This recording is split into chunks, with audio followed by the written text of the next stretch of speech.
Question! How many think that today's forensic specialists, with their high-tech methods and DNA analysis, are keeping our streets safer? Show of hands, now! Yeah. Well, you're wrong! Now, I'm sure you've heard of this douchebag before. The Zodiac killer from California, who killed at least 7 people, taunted the police, and sent them cute little puzzles. Well, it's no surprise that they never caught him, because he was good at not leaving behind any clues or pieces of evidence that could be traced back to him. But some people think that if maybe, just maybe, he left behind a murder weapon, a fingerprint, his DNA under the victim's fingernails, or his actual blood at the crime scene, maybe we would know who this piece of shit really was. Oh yeah, by the way, viewer discretion is advised for graphic content, and in this video, very strong language, because the Zodiac was worse than a piece of shit. He was a whole shit. Anyway, the point is that if maybe the police had any evidence to work with, maybe they would have caught him. On the other hand though, there is another famous case from California that I'm sure you've heard of too. However, this time, the police actually had a very promising suspect because they found his blood and DNA at the crime scene. They also found blood and DNA in his home and car, found his bloody gloves, found bloody boot prints at the scene that matched the suspect's big ass shoe size, and wow, they even found the killer himself. The only thing they didn't find is him guilty. After we finished filming, OJ said to me that he had a surprise for me, and I genuinely was surprised. I think it was his idea of a joke, and this is it. We won't have to talk about it anymore. Just did you do it? No, I didn't. Nope. Damn. Guess we'll never know who killed Nicole Brown Simpson and Ronald Goldman then. Though this is not a huge surprise honestly, because if California had a superpower, it would be the power to create unsolved mysteries. I mean, here's just a few for example. The Black Dahlia, Biggie Smalls, the Yuba County 5, Natalie Wood, Alcatraz prison escape, George Reeves, ironically, the Doodler, also ironic because that one kinda sounds like a supervillain, the Keddy Cabin murders, Thelma Todd, Virginia Rapp, and is Mark Zuckerberg actually a lizard? Now, I've come to learn recently that California also has the world's largest trees. This one here is called Hyperion and is over 116 meters tall, making it the largest tree in the world. So I'm starting to wonder if there is some weird shit in the soil and sand here giving California its power. But at the same time, this weird shit is like kryptonite to the police, making them vulnerable to being beaten by the fucking Doodler. By the way, the story is about Japan, but this sand bit is relevant to the story. Now, to be fair, California is also the unsolved mysteries capital of the world because back in those days, the Californian police had guys like the Golden State Killer on the force, who committed at least 13 murders and over 50 assaults of a sexual nature between 1974 and 86. The only difference with the Golden State Killer case is that this California raisin was finally arrested in 2018. Based on DNA evidence from the crime scene, investigators were able to identify members of Joseph DeAngelo's family through forensic genetic genealogy and sentenced him to life in prison. Well, the rest of it anyway, it doesn't look like he'll be there for very long. Boom. Roasted. Now, the reason that I'm bringing all of this up is because of a quadruple homicide that happened in Japan in the year 2000. The chief investigator on the case, Takashi Tsuchida, said that he had never seen so much evidence at a crime scene before, so the cops probably thought that this would be a quick day at the office. The cops found the murder weapon, they found the killer's fingerprints basically everywhere, they found his blood and DNA, his entire outfit he wore while killing the family. They even know what he ate before the murders, but it's been almost 25 years already, and they still have no idea who the hell the killer was. They've never matched his fingerprints to anyone, anywhere, and they have never shown up again at another crime scene. Now, unlike the police from California, the Japanese police are actually really good at solving crimes and boast a murder clear rate of 95%, which is one of the highest rates in the world. And when you consider that over 282,000 police officers have worked on this case, and it's still unsolved, that really tells you just how complicated this case really is. With that said though, Japan does not do forensic genetic genealogy, the technique used to catch the Golden State dickbag, because it is illegal in Japan. It is so illegal that they can't even ask other experts in other countries to do it for them or how they even do it. But would that even solve the mystery? Maybe, maybe not. But that's just how Japan rolls. They have their reasons for it, and fair enough, they don't really seem to need it to solve most cases. But in my opinion, what makes this case so horrifying is how seemingly easy it would be for this kind of thing to happen again, as long as murderers are protected by the law. So I guess it's a good thing that stories like this are very rare in Japan. The chief of police, Takashi Shuchida, said that around that time in Japan in the year 2000, Japanese police would do about 5 murder autopsies per year. And based on the population size and amount of homicides, Japan is considered to have one of, if not the lowest homicide rate anywhere in the world. And that's pretty fucking awesome. So you know what? Japan gets the official Mystorian's Pap of Approval. Now, admittedly, this is a very long setup for the story because I was pretty much trying to delay the inevitable, because this story is probably the most disturbing case I've covered so far. Now, the story is sometimes referred to as the killer without a face, but it's more well known as the Setagaya family murders, even though Setagaya was the name of the neighborhood and the family's name was the Miyazawa family. And by the way, most of my facts are coming from Nick Obregon's podcast Faceless, which is a 7-episode series and features interviews with the actual investigators who worked on this case. So if some things sound different to what you've heard before, it's cause Nick, his team, and the investigators have corrected those facts. There's quite a few things misreported in this case that once again seem to just be made up or misunderstood. However, I could have also misunderstood some things, so I do recommend that you check Faceless out. It's linked in the description and I'm using a few other sources as well. Alright. Hold on to your butts. This is gonna be a lot. On the morning of December 31st, 2000, a woman named Haruko tried to phone her daughter Yasuko to make plans for the day, but this time the call wasn't going through. Haruko lived only next door, so she left her home and walked over to her daughter's house and rang the doorbell. After getting no answer and having the feeling that something was wrong, she used her spare key, unlocked the door, and walked straight into one of the most horrific, infamous, and baffling crimes Japan has ever seen. When Haruko opened the door, she found her son-in-law Mikio Miyazawa laying at the bottom of the staircase near the front door. He had been stabbed several times, and a cabinet was laying on top of his body. Haruko then rushed up the stairs to the landing of the second floor, where she found her daughter Yasuko and her granddaughter Nina, who too were both stabbed several times as well. She reached out and touched both of them, feeling for a pulse and hoping that maybe they were still alive, but after getting no response and coming to the realization that they were both dead, Haruko got up and ran into her grandson Rei's bedroom, and she found the 6-year-old still in his bed. However, he too was deceased. Rei Miyazawa had been strangled. Haruko immediately called the Tokyo police. They responded and started to try and piece together what had happened. They started by asking Haruko and her family some questions. Now, Haruko had been next door in her home when the crime occurred, and her oldest daughter Annie and her son had been next door here when the crime occurred, and they all tried to recall if anything odd or suspicious stood out to them that night, but all they could recall was a loud thud at about 11:30 p.m. Now let me explain quickly where the house was that the Miyazawa family stayed in. When the Miyazawa family moved to Kamisoshigaya Street in the Setagaya neighborhood in 91, Setagaya was the second largest district in Tokyo at the time, and this specific area had about 60 houses and families. However, over time, the city started buying the land back from the homeowners because they planned on expanding the nearby Soshigaya Park, which was popular with kids and especially skateboarders. So by the year 2000, there were only 6 homes still left standing, out of the 60 that were originally there. Now, out of those 6 homes, 2 of them were owned by the Miyazawas, and the neighboring property was owned by Haruko. This sort of semi-detached house-looking building here is actually its own property and was owned by Yasuko's older sister Anne, who was living in England since about 92 or 93. And since that property was empty most of that time, and Yasuko was a home tutor, this quote-unquote additional house was a good place to tutor children. However, when Anne and her family moved back to Setagaya, Mikio wasn't too keen on the idea of having these 2 homes so close together, so he arranged for them both to be soundproofed.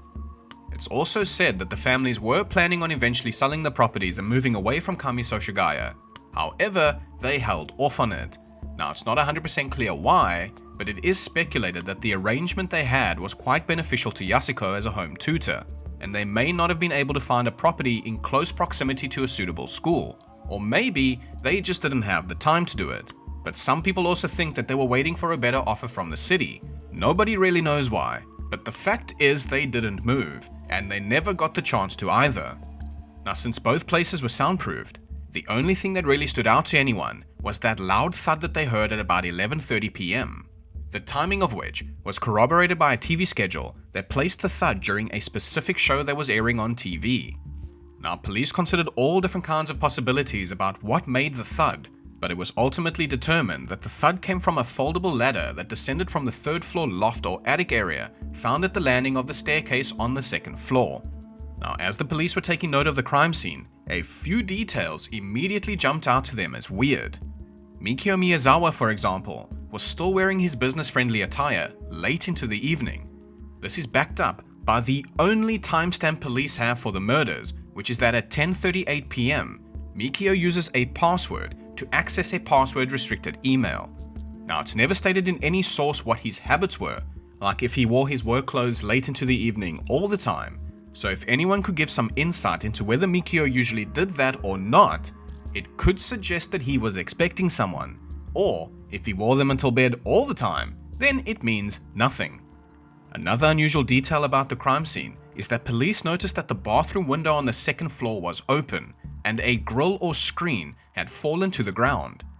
Police also found some footprints outside in the mud by the window, and some plants or twigs that appeared to be stepped on.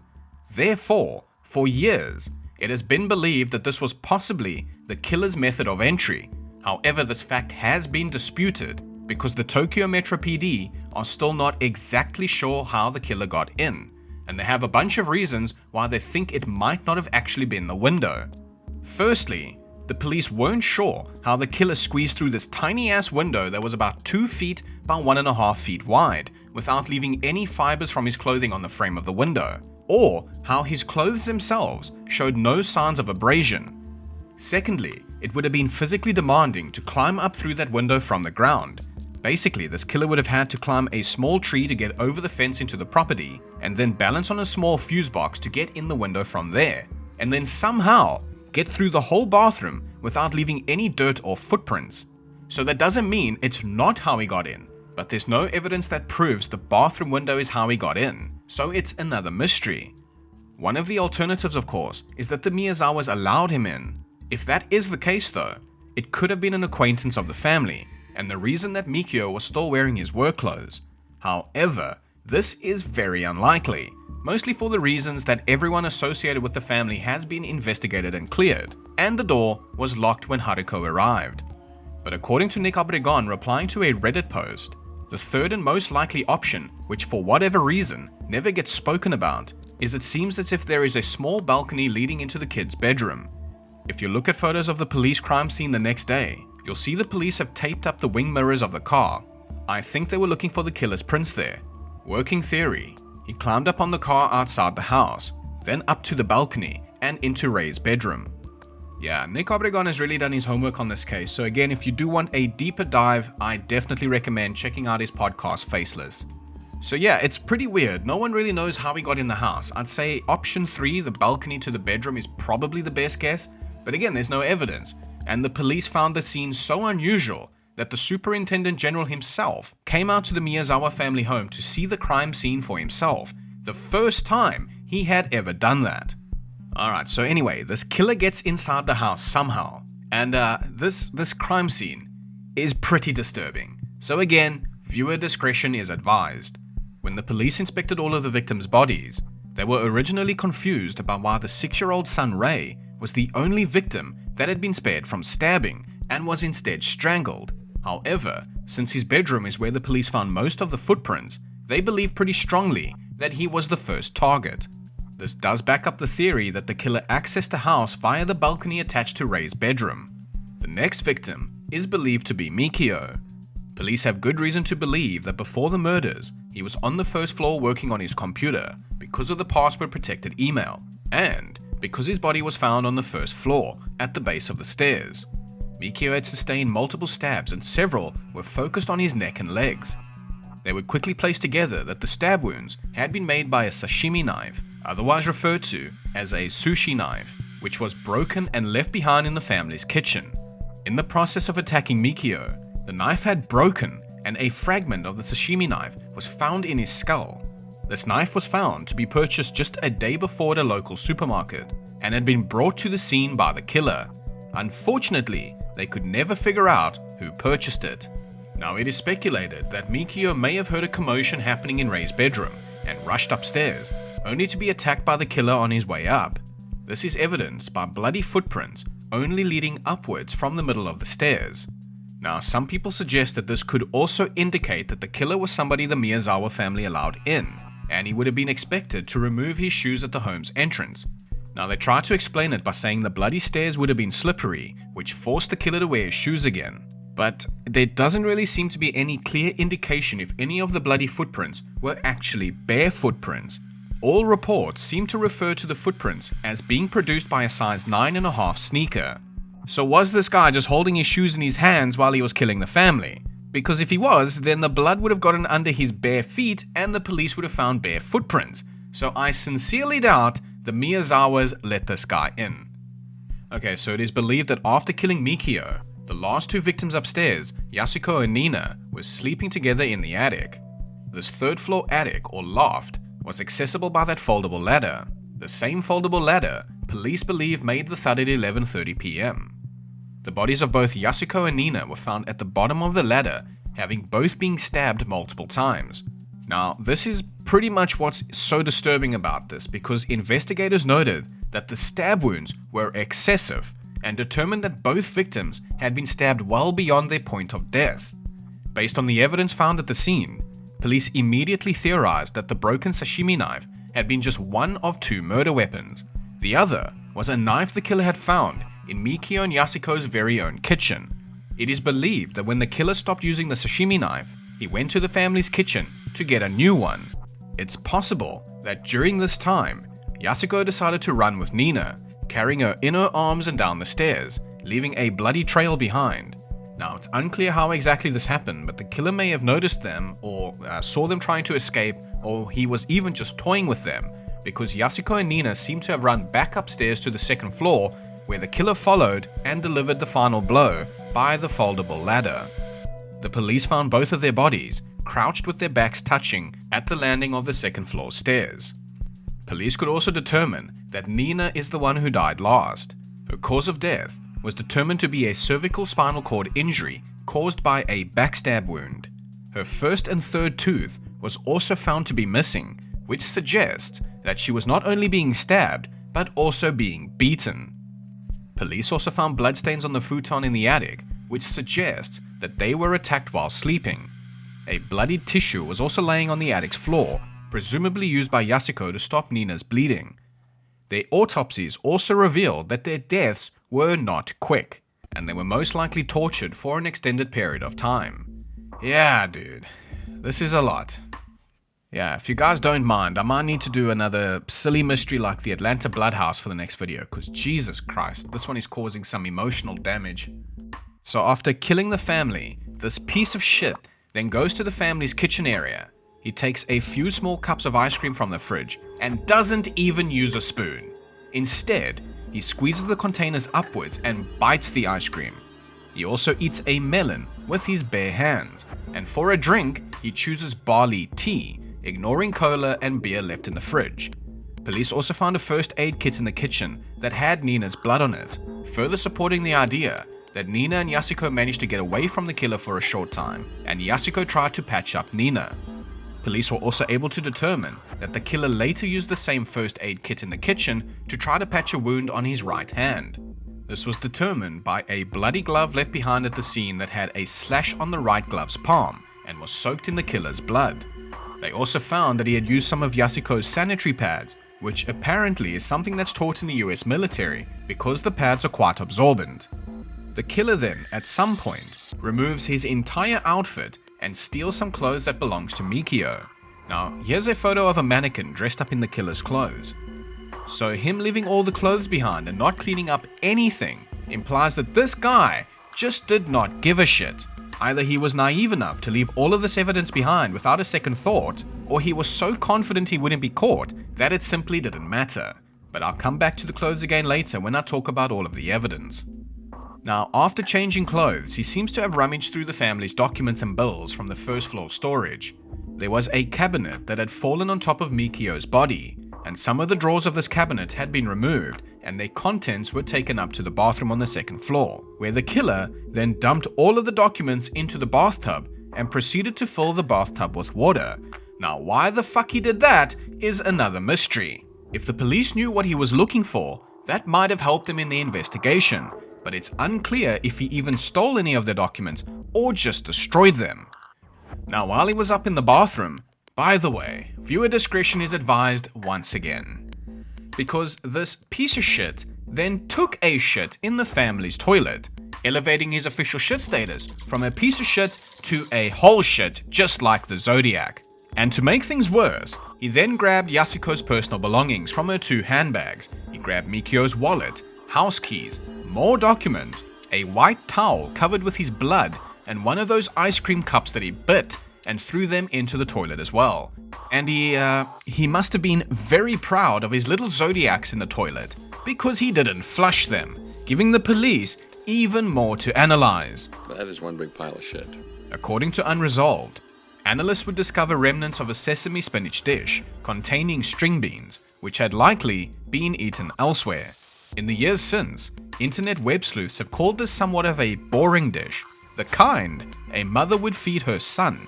This has evolved into a leading theory of a man that still lived at home with his mother. Boom. Roasted.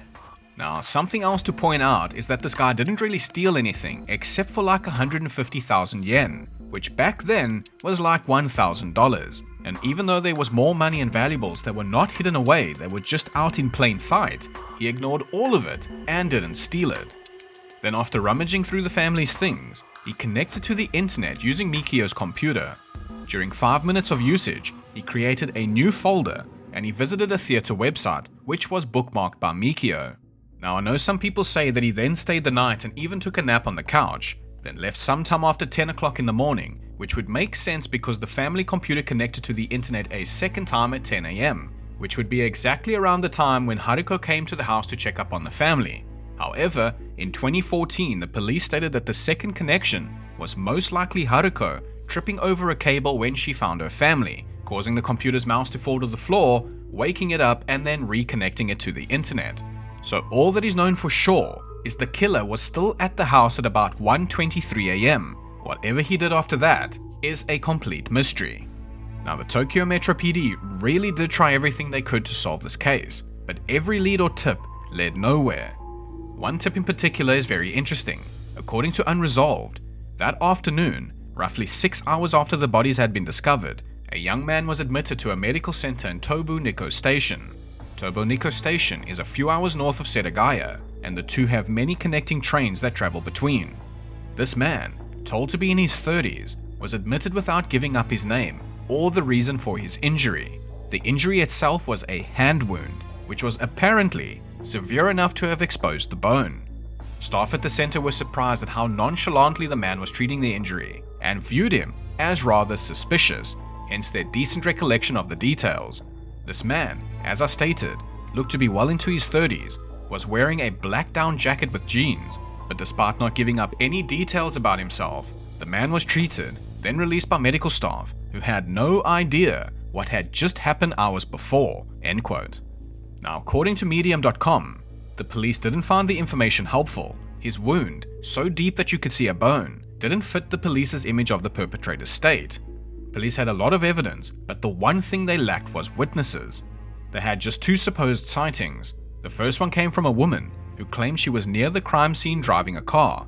Sometime after 11:30 PM, she suddenly spotted a man who rushed out of the Miyazawa's house neighborhood and jumped before her car. He managed to evade her vehicle and ran away. This information was also dismissed by the police since they didn't find any signs of blood on the street. There was also a report of 3 men who got into a taxi nearby the family's home just shortly after the murders. The driver didn't ask their names, and they were apparently quiet for the whole drive until they got dropped off at a nearby station. One of them was also bleeding and left a bloodstain on the backseat of the car. The police would also discount this sighting, and I'm not sure why. There's not a lot of information about it, but it's probably because there was no evidence that linked these 2 events together. Now, at this point in the investigation, the police weren't even sure if the crime was committed by a Japanese citizen, It's mentioned that based off the way that he used the computer, they weren't even entirely sure if the killer could even read Japanese. This led them to going to hotels and asking for their guest logs so that they could follow up on the foreigners staying at these nearby hotels. However, in the end, that all led nowhere, because there was no evidence linking anybody to the Miyazawa family's murders. Now, speaking of evidence, let's talk about all the evidence left behind in the house. First and foremost, the fingerprints. Now, usually fingerprints are a good way for police to solve crimes, and they had plenty of them here. But as mentioned before, these fingerprints didn't match anyone in their database.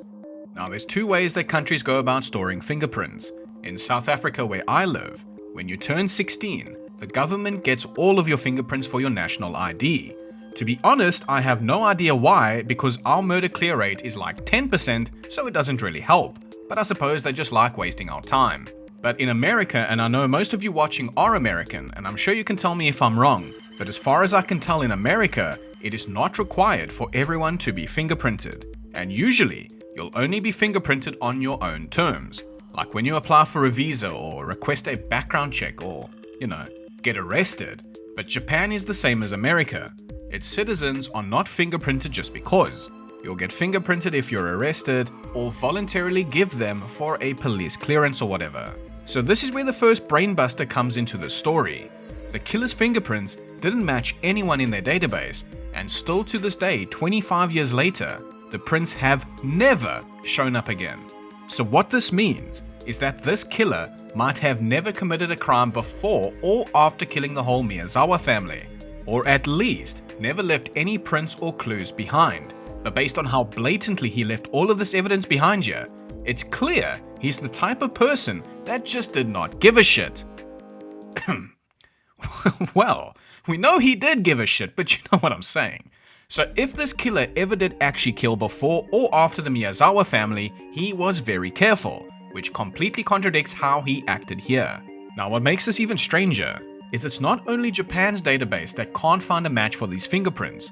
His fingerprints have also never been matched in Interpol's database, nor any other country that Japan has ever asked to run a check on. So it is very strange, but so is the DNA this guy left behind. As Chief of Police Takashi Tsuchida said, he has never seen a crime scene before with so much evidence. The killer's blood and fingerprints were in almost every room of the house. However, since there is no legal framework in Japan for a DNA-based investigation, they could not use the DNA to build a profile. Again, this is enforced so seriously that they can't even ask experts from other countries. So then what could the Japanese police tell from the DNA recovered at the scene? Well, not the killer's identity, unfortunately. He didn't match any other previous offenders, and he has never matched any since. But the following information was leaked against the police's wishes, but it turns out that it is at least true. Put simply, they determined that the killer was most likely mixed race, with East Asian and Mediterranean genes on his mother's side, but that is based on his mitochondrial DNA. Now, what is misunderstood about mitochondrial DNA is that it doesn't say exactly how far back those traces come from. So it could have been from his mother, or his grandmother, or it could have been from 480 years ago when the first Portuguese traders arrived in Japan in 1543. It is impossible to tell, so it's basically useless and cannot be used to determine how the guy actually looked. Now, this shit is also mentioned in every clickbait Jack the Ripper finally solved video, where people say mitochondrial DNA proves that Jack the Ripper is some guy named Aaron Kosminski because of a shawl that was never actually documented as found with Catherine Edo's body that apparently had Jack's DNA on it and was sold to some poor person with too much money. I realize that's an oxymoron, but I didn't want to be rude. Poor guy's just trying to solve mysteries. However, what the Tokyo police could determine conclusively, however, is that the Miyazawa family killer was more likely to be Korean than Japanese. Analysis of the Y chromosome showed the haplogroup OM122, which is a very prevalent and common haplogroup distributed in East Asian people. It appears in 1 in 4 or 5 Koreans, 1 in 10 Chinese, and 1 in 13 Japanese. So this is pretty interesting because this haplogroup is highly prevalent in Asian populations and not very common at all in Western Eurasia or Africa. So there is a high probability that the killer is from one of these countries, but also it is not a guarantee. But based on probability alone, it is more likely that the killer was actually Korean. Alright, so next up let's talk about this guy's clothing. The police have the entire outfit here to analyze because he left everything behind at the scene. Basically, to Tokyo police, this entire outfit was a red flag. Based on this outfit, police believe the killer may have possibly been a skateboarder, because this is what the police believed a skateboarder might wear. However, Nick Obregon interviews a skateboarder journalist named Masafumi Kajitani on episode 4 of Faceless, and Masafumi says, quote, "We all knew skaters didn't do it. There's not a chance. I mean, skaters don't do that." And employees in the news say that the killer was wearing skater clothes, but from our point of view, that's not skater clothes. He was what? People call it a crusher hat? That beanie bucket hat type thing. We don't wear that. Or that baseball shirt. That's pretty whack, you know. And the shoes. I mean, they're sneakers. Slazenger or something. I mean, that's not skater clothes. I don't think the clothes were baggy though. Skaters wore baggier clothes than that back then, end quote. And I agree. I don't see a skater here. But I do see this scene from Hot Fuzz. Constable Butterman, this is not the time for personal errands. Well, there's nothing going on, is there? There is always something going on. You have to look closer, all right? What about this guy? Ask yourself, why has he got his hat pulled down like that? He's fuck ugly. Or he doesn't want you to see his face. Because he's fuck ugly. So the question is, why did he leave the clothes behind? Was this a purposely designed disguise to throw the police off his trail? Did the killer assume that the police would believe that this was a quote-unquote skater's outfit? Well, I have no fucking idea, but let's take a closer look at his clothes. He was wearing a grey crusher hat, a purple and white baseball shirt, a black AirTech jacket, black Edwin gloves, this ugly scarf without any tags, and a black handkerchief. Now, I've played a lot of Tony Hawk's Pro Skater in my life, but I don't recall ever seeing an option to add a handkerchief to your creator character. But funnily enough, the handkerchief also showed signs of being ironed recently. Now, I'm not sure if that's weird, but I feel like that's weird for some reason. And so does the internet apparently, because they've pointed to the handkerchief being ironed as another clue of the killer living at home with his mom. Boom. Roasted. But what is also interesting about the handkerchief is that it also had trace elements of the cologne Draco Noir, which was popular among skateboarders at the time, because the skateboarder superstar Christian Hosoi was known to use it. Now, another interesting thought about the handkerchief was that it could have been used by the killer to wrap up the murder weapon's handle, which is evidenced by a 3 cm long cut in the middle of the fabric.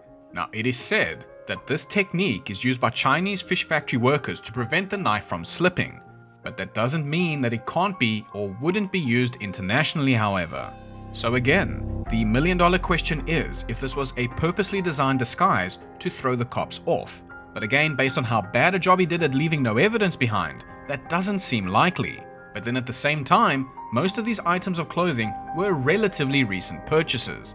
So the police went back and looked at stores that sold these clothes and were looking at records of sales, and it turns out the purple and white baseball shirt wasn't a popular shirt, and only 10 were ever sold in Tokyo. So I guess it was a whack shirt, and only 130 total were sold countrywide in Japan. The police tried to find out who the 10 people were who bought the shirts, but were ultimately unsuccessful. The black Edwin gloves were available in stores between 1998 and 2000, so that's quite a large gap and doesn't really help much. The grey crusher hat was determined to have been bought somewhere between September 1999 and November 2000, so also not really useful. But the black AirTech jacket was only available in stores since September 2000, just 3 months before the murders. Now, it is unclear if everything was bought at the same time or over a period of time. However, the Slazenger shoes is where things get a little more interesting. The Slazenger shoes the killer was wearing were size 9.5, which was not available for sale anywhere in Japan. They were only available in Korea. So once again, the evidence seems to point towards a Korean killer. So the Tokyo police asked the Korean police to check the killer's fingerprints against their database. And while most articles say that the Korean authorities refused, they did in fact actually eventually confirm that these fingerprints did not match anyone in their database either. Now that suggests that the killer was neither a citizen of Korea nor did they ever visit Korea, because just like South Africa, Korea fingerprints all of their citizens at the age of 17, but they also fingerprint every single visitor as well. So then how did the killer get these shoes? It sounds like it would be almost impossible for him to get his hands on them. No, it's gonna be super easy, barely an inconvenience. Because these shoes were available via mail order. Now, I'm not sure if the police followed up on every order of the size 9.5 Slazenger shoe that was imported into Japan, but it's pretty safe to say that if they did, nothing came of it, because this case is still unsolved. Now, another thing that must be mentioned is that if the killer was under the age of 17, and he was either a citizen of Korea or just visited Korea, his fingerprints would not be on file either. So then you gotta ask, then how did a killer that age get his hands on these shoes? Because kids don't have money. Man, how do we get anything as kids though? We ask our parents, we get a shitty job somewhere. This guy could have even stolen all of these clothes. We have no fucking idea. So in the end, the outfit doesn't really help that much. However, there was something that this killer was carrying, where police found something that is almost impossible to find a rational explanation for. At the crime scene, the police found a hip bag, and inside this hip bag, they found small fragments of a glass-like substance, which is believed to maybe be grip tape that skaters use. They also found hair belonging to the killer, and some shit that looked like red fluorescent paint. And they also found sand. And not just any sand. Tests revealed that this sand in this guy's bag came all the way from a small town in California. Hold up. Wait a minute. No fucking wonder this case is still unsolved. The cop kryptonite made its way to Japan. According to Unresolved, the sand found in the hip bag could be identified by the area that it came from, which pointed to the southwestern United States, more specifically, the approximate area around Edwards Air Force Base, the military installation about 100 miles north of Los Angeles. This startling piece of evidence, potentially linking the killer to a military installation thousands of miles away, has been perhaps the biggest wrench in the entire investigation. Many have viewed this as a sign that the killer was perhaps an airman stationed in Tokyo, or a type of contractor that did business in multiple countries. Some have even tried to link this clue to the ironed handkerchief as being a sign of a military bearing, as military service does preach ironing as part of its uniform conduct. Now, while this can be seen as a massive clue as to where the killer came from, it must also be mentioned that the Tokyo police have said that the sand could have also come from the Miura Peninsula in Japan, which is about 75 kilometers away from Tokyo. The issue is, they have never said exactly where in the Miura Peninsula. So is it like the whole Miura Peninsula, or is it just like one tiny little spot somewhere? It would be interesting to know, because the Miura Peninsula would be in the south of Tokyo, a lot closer than California is popular with tourists, and has 2 military bases, including one run by the US Air Force, connecting the US once again to Japan. So up until the police come out and say exactly where in the Miura Peninsula it could come from, or somebody goes out of their way to try to figure it out for themselves and then make it public, all we can do about that is speculate that maybe, possibly, it has something to do with the US Air Force Base. Now, the Miura Peninsula is not the only part of Tokyo with a US Air Force Base. There is another one called the Yokota Air Force Base in the western part of Tokyo, about 18 miles or 28 kilometers away from the Miyazawa family home. So within all of the speculation about the sand and US Air Force bases, one of the theories is that someone in the Air Force, like a serviceman, committed these murders. And people seem to base that off on predictions of how he walked with his bloody boot prints, using sanitary pads to stop the bleeding. Apparently even drinking barley tea is something that soldiers know because it can calm nerves.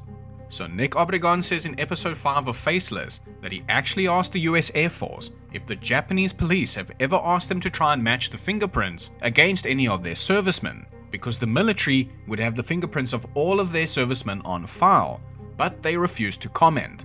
Nick goes on to say that the Japanese police also refused to comment about this. But you'd think that if they did check and they found the killer, that they would have done something about it, yeah? I mean, that's what happened to that dickhead Colonel Russell Williams from the Royal Canadian Air Force. He went and assaulted an absurd amount of women and murdered 2 of them, and he was caught and arrested. He wasn't spared because he was in the Canadian Air Force. But maybe they did check.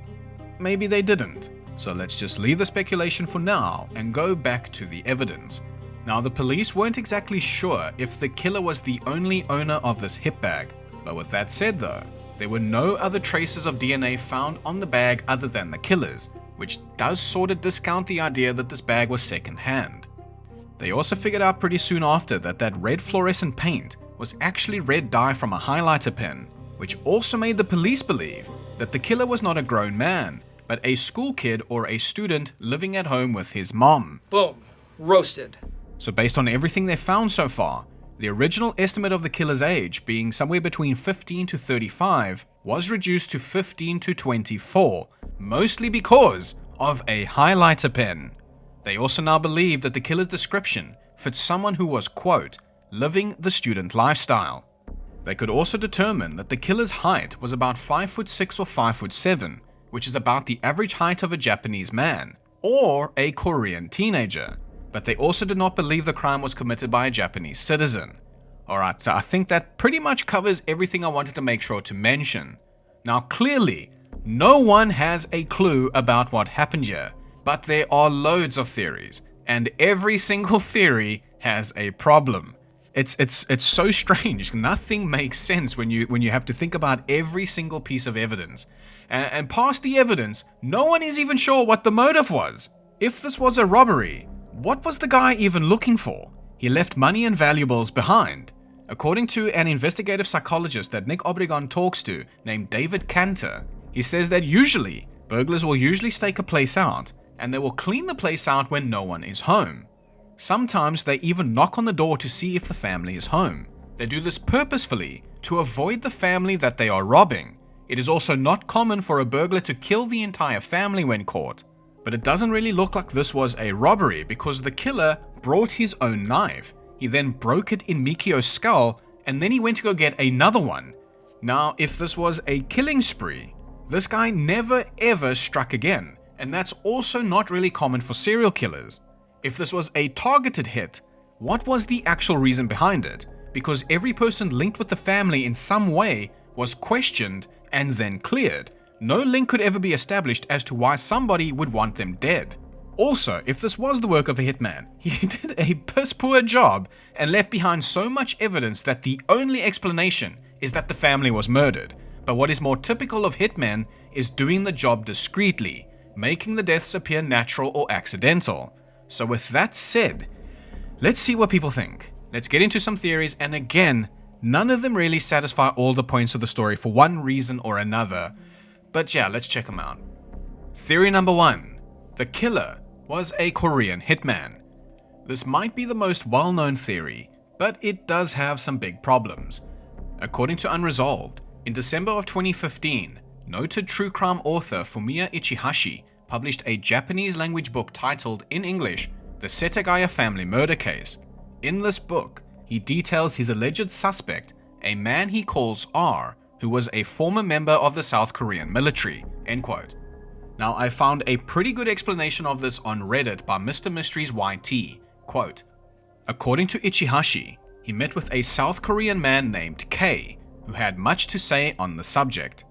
K claims to have at one point talked to Yasuko, who, while telling him about her son's health problems, mentioned the money she got from selling her home. Wanting this money for himself, K devised a plan to take it. He hired R, another South Korean man who served in the military at some point, to do the job.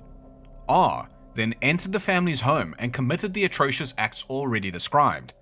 Giving more credibility to his argument, Ichihashi claims to have gotten a hold of R's fingerprints, and he says that they are a match for the ones found at the crime scene.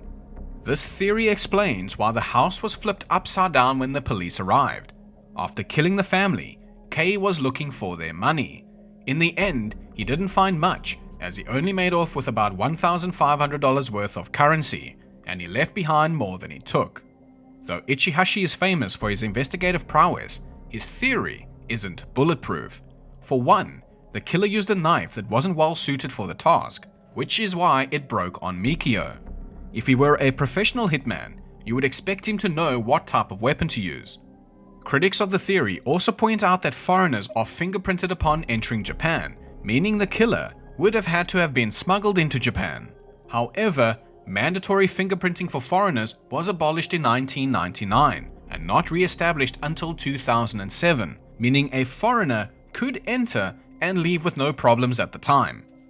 The biggest problem with the murder for hire theory, however, is the sheer amount of evidence the killer left behind.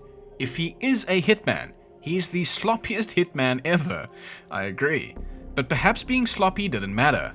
If the killer was really a South Korean national as Ichihashi claims, then he could be as careless as he wanted. After all, without any witnesses or any other evidence linking him to the crime, extradition would be almost impossible, meaning the killer would be safe once he left the country.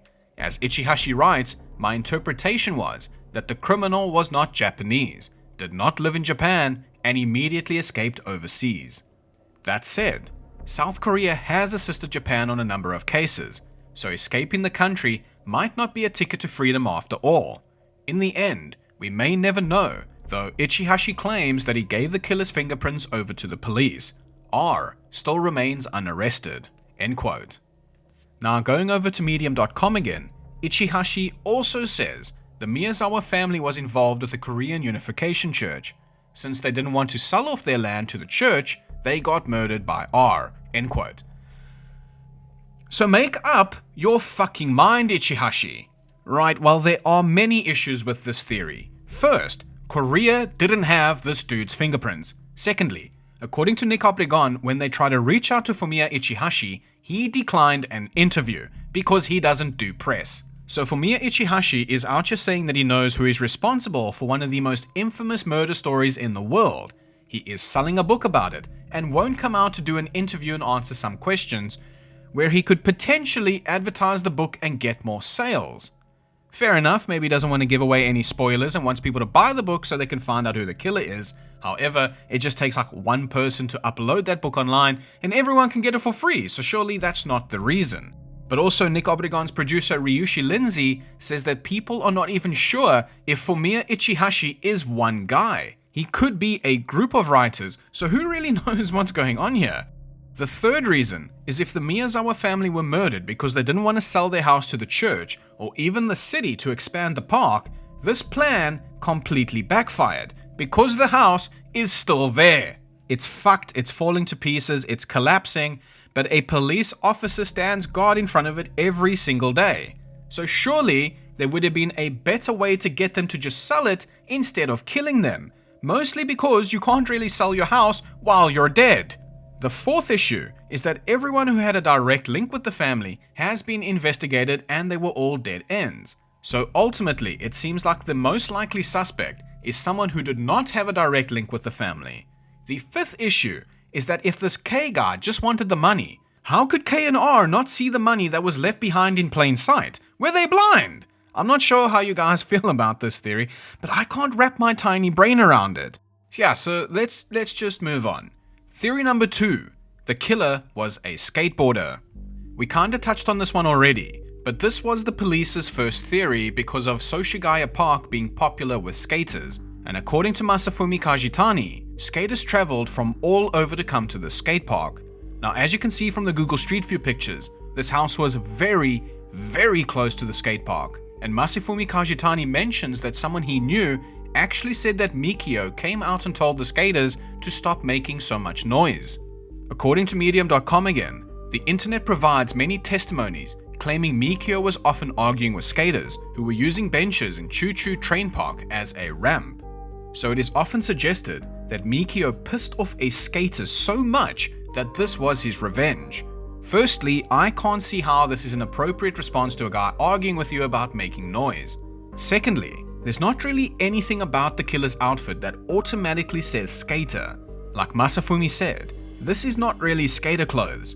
So this theory is mostly supported by the fiberglass stuff resembling grip tape and the Draco Noir cologne because it was popular with skaters at the time. So is it possible that this outfit was just a red herring? Maybe because they fingerprinted all of the skateboarders and none of them matched the killers. They even met up with Masafumi Kajitani in a coffee shop and questioned him about the murders. So they surely did this with many other skateboarders too, but none of them were ever identified as a suspect and none of the leads ever led anywhere. Theory number 3 is the US Air Force Serviceman or the American Connection. So that sand in the hip bag could either be from Edwards Air Force Base or from somewhere in the Mura Peninsula, where there is a known US Air Force base. It must be said as well that until someone says exactly where in the Miura Peninsula the sand came from, it could have been from anywhere, and the Miura Peninsula is quite big. And listen, to be fair, that is something that people who aren't police officers could actually do. In Faceless, Nick actually grabs some sand from California, sends it to a lady in Scotland, and she does some tests on the sand. So people could do that with the Miura Peninsula and try to run the same tests and then let everybody know. Because if it narrows the search down once again to the US Air Force Base in the Miura Peninsula, well then, hey, don't you think you have something there? But anyway, up until then, it's mostly speculation. Anyway, the US Air Force has refused to comment about whether the Japanese police asked them to run the fingerprints against their personnel, and so did the Japanese police. However, this theory suggests that it's a US Air Force serviceman that did the murders. This is kinda backed up by him using sanitary pads and of course the sand found in the bag. But that's pretty much it though. Now I'm gonna bring up Russell Williams again for reference. This guy killed 2 women and assaulted an absurd amount of women, and he was finally caught and found guilty. Therefore, I cannot believe that if they actually discovered that the Miyazawa family's killer's fingerprints matched one of their servicemen, that they would just do nothing about it. This motherfucker killed 4 innocent people. He's a hazard. He should be arrested, not allowed to keep working in the Air Force. To push this point a bit further, I found Nick Obregon posted a link on a Web Sleuth forum in 2024. Yeah man, look, this dude did a lot of work on this case. Give this man his flowers.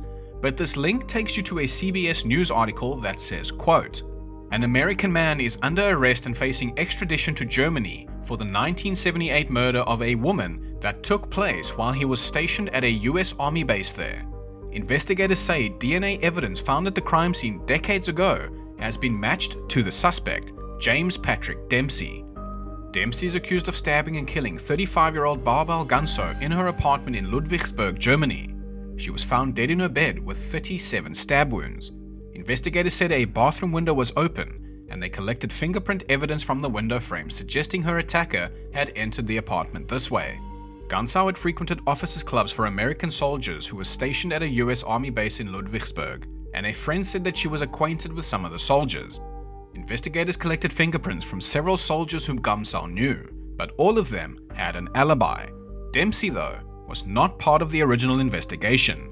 For years, the case was cold, but in 2020, with advancements in forensic technology, investigators reopened the investigation. Since they suspected the killer was an American soldier, the fingerprints were compared with a database in the US. This time, they said they found a match in Dempsey, who was stationed in Ludwigsburg between 1977 and 1978. He was discharged from the army in 78, and according to the court documents, army records reported he had developed an alcohol problem and aggressive behavior. After Dempsey returned to the US, he was arrested for driving under the influence and unauthorized use of a vehicle, and because of that criminal charge, his fingerprints were added in the database.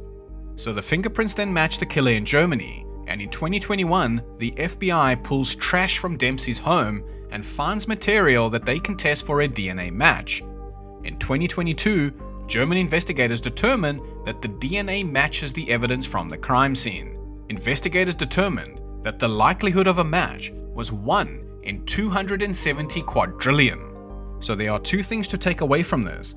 Firstly, it shows that if you are in the US Air Force or military, you are not exempt from being arrested for murder. Secondly, there is hope that one day the Miyazawa family killer does something similar to this and leaves some traces behind that the police can match him to. Well, anyway, what do you think about Theory 3? Because this seems to be another popular one. Was the killer in the US Air Force? Maybe. Maybe not. Anyway, Theory 4. The killer was actually 3 killers. Now, as mentioned earlier, after the crime it was reported that 3 people got into a cab shortly after the murders and one of them was bleeding. But the police dismissed this idea because there was no evidence to suggest that there was more than one person in the house. However, some people suggest that the other 2 were waiting outside. Why? What were they doing? Waiting to make a quick getaway? On foot? To a taxi? Yeah, it's fucking stupid. Now, I've got a collection of other weird ones as well that I'm going to add in here. Firstly, I've seen Richard Ramirez mentioned a few times. Even though he was arrested in 1985, but his name also gets brought up in the Elisa Lam case, even though again, he was arrested in 1985. So I don't know, it seems people just have a thing for him. So yeah, that one's pretty strange, but hey, A for effort. Now, Nick Obregon also briefly mentions two other theories that he came across in Faceless. The first one he brings up is that in October 2019, a Japanese magazine highlighted a crime known as the murder of a doctor, which is already strange because the doctor doesn't actually die in this case. Hey, it's good, don't get me wrong, but it's just more sensationalist bullshit. But this magazine actually names a suspect in this case. They say that a Chinese man named Hua attacked and stabbed this doctor in the neck, and the doctor almost died, and then during the investigation, they discovered that Hua shared the same DNA to that of the Setagaya family killer.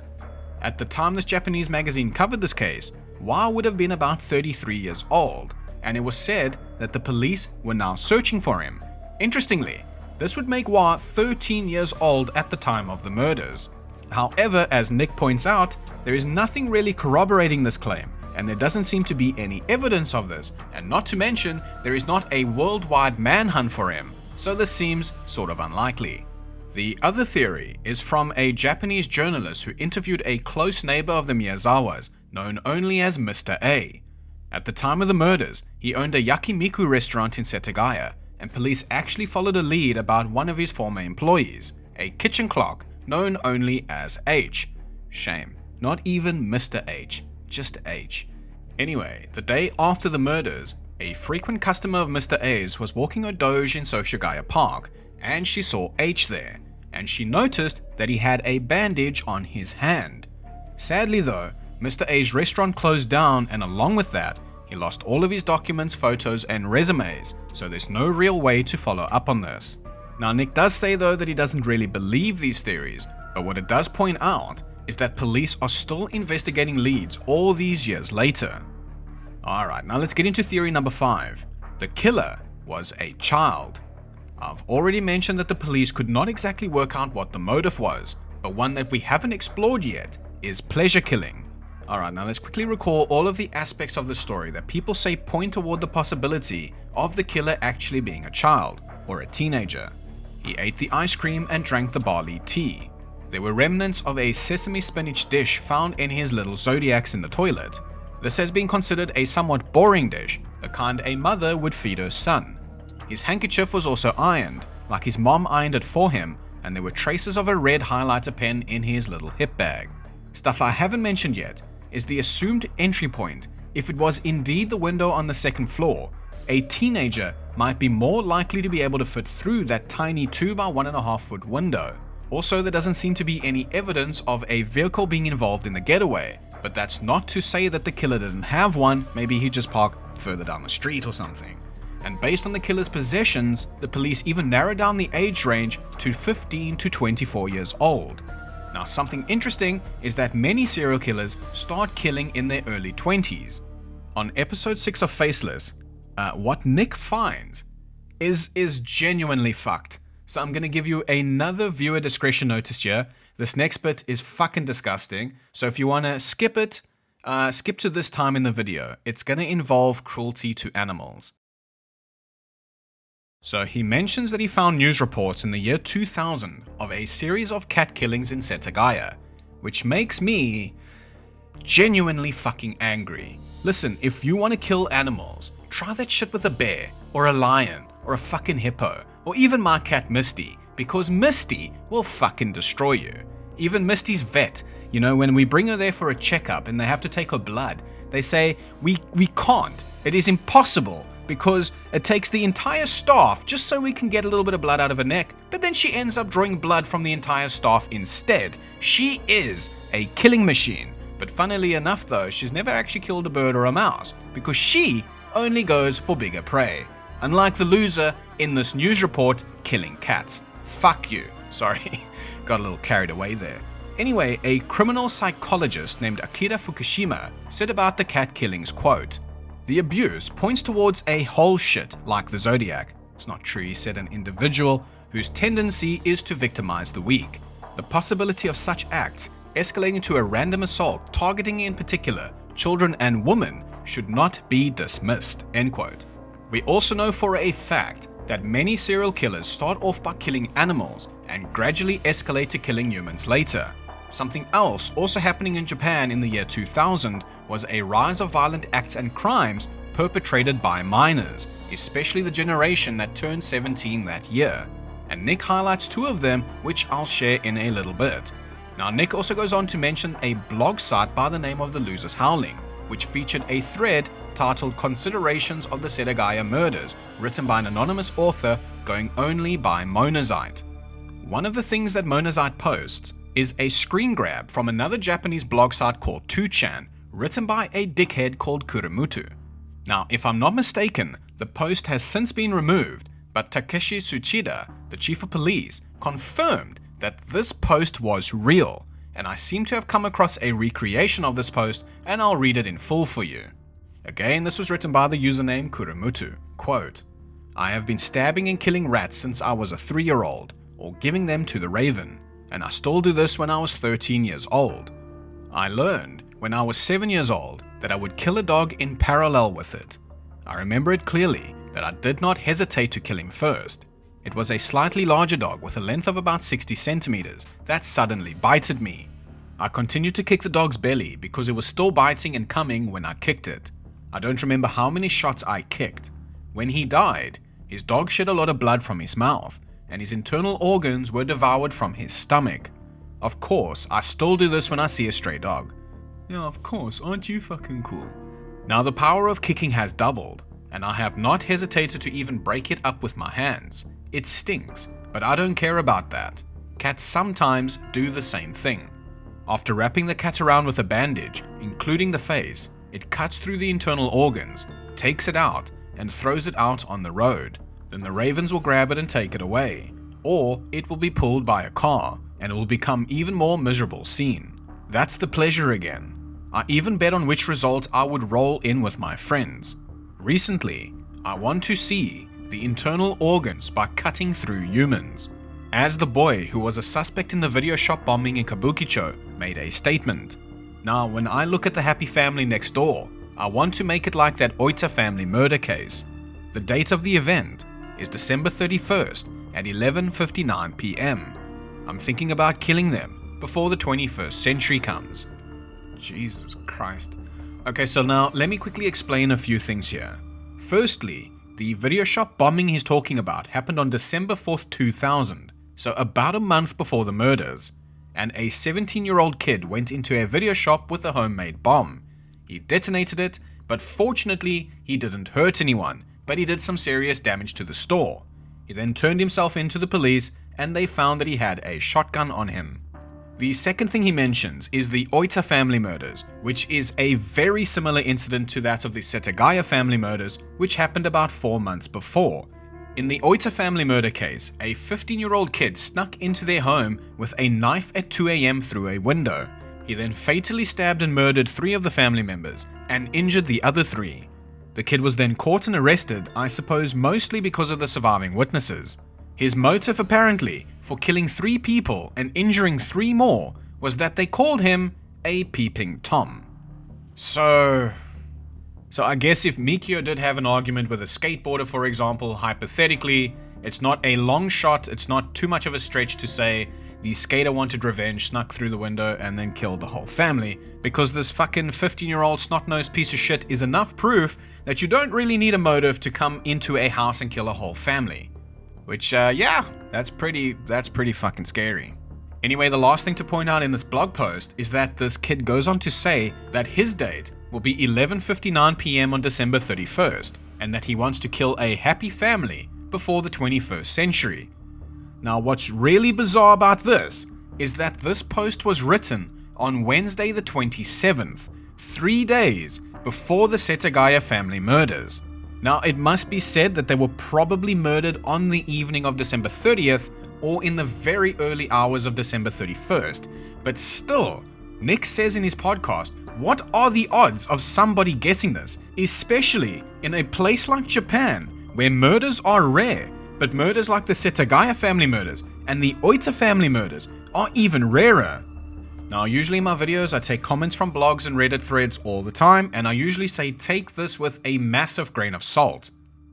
But this time, the chief of police confirmed that this post was real. This was really posted on 2chan.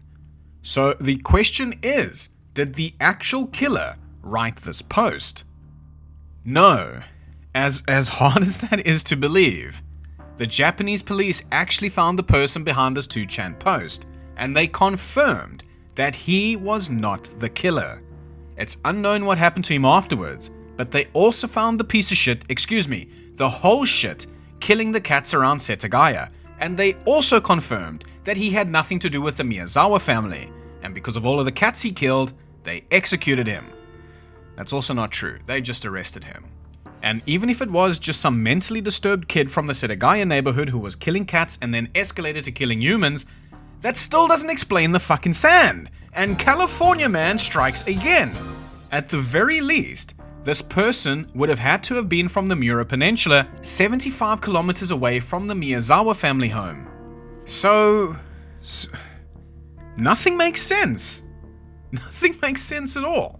Where is my favorite non-fiction laboratory dedicated to astonishing true stories, truly adventurous, when I really need them? Because at this point, I'd be willing to accept that the killer was a blood-sea demon. Oh wait, no, that's impossible. Because Minnie Winston killed it in Atlanta in 1987. Well, anyway, here is one more theory for the road. Theory number 6. The killer was a foreign teenager living with a military parent in a military base. I'm gonna quote a comment from a guy named Jumping Jack on Reddit who explains this theory quite well. I live by the house and have done for a long time, and sometimes stop by. One thing that is always reported incorrectly is that the neighborhood the family lived in was isolated and quiet, but it was not at all. It was very lively and packed full of people daily. Even now, it is very loud during the day and teeming with families and kids.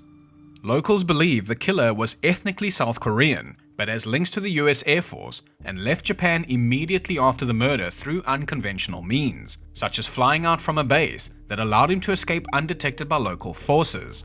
Tokyo police believe he was between the ages of 15 and 24 at the time, leaning more towards the lower end of the scale due to highlighter pen ink found in his hip bag. To this day, they say that whoever he was leading a student lifestyle.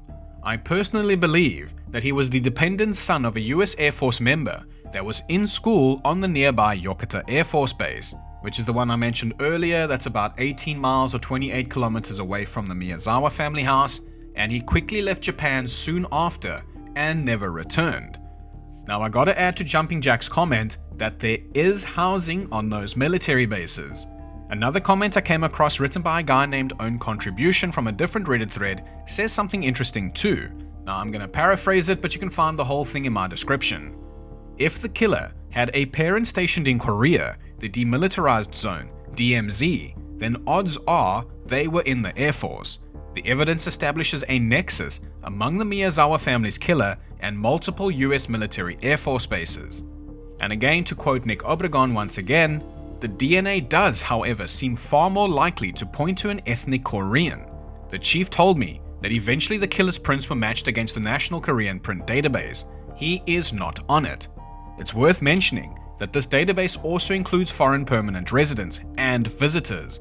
This only strengthens my belief that the killer is an American or foreign national of Korean extraction. End quote. Going back to Own Contribution again quickly.